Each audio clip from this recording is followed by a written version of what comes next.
Hello guys. So ito naman yung platform system updates nila. Ayan guys, basahin nyo. Tulungan niya ako dyan.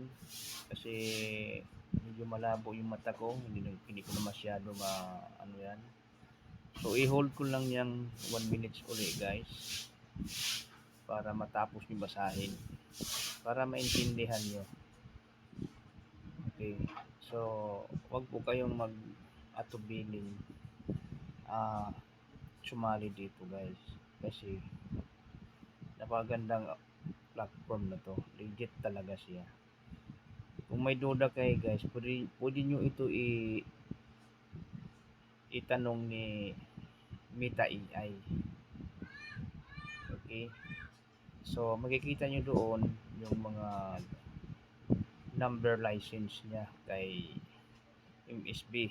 Pati license niya kay ASIC. EFS. Okay? So, kay pension. Okay guys. So, 1 minute na guys. So, itaas natin.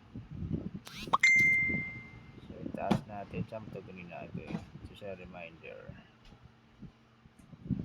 Ayan, dyan. Ayan guys. So, i-hold ko ulit ng 1 minute yan.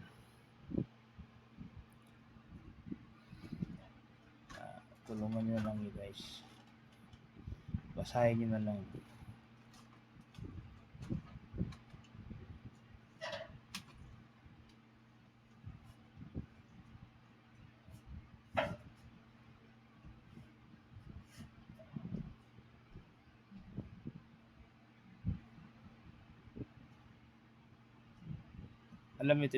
Alam nyo dito guys, napakamatinding security dito.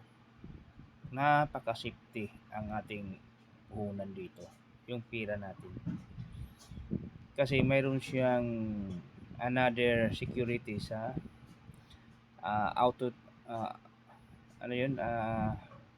authenticator.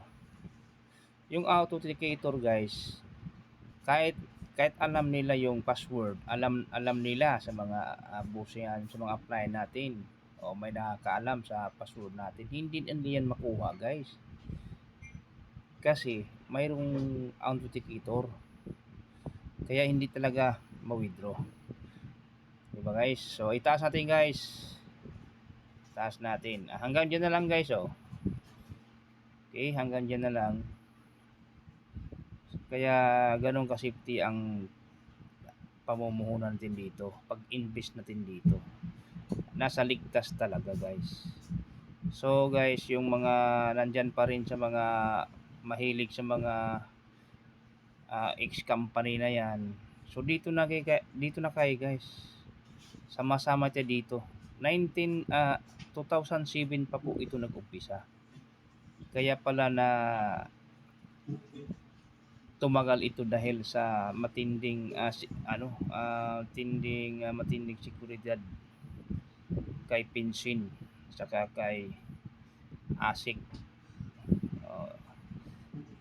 Para malaman nyo guys, i-search nyo kung ano yan si pension o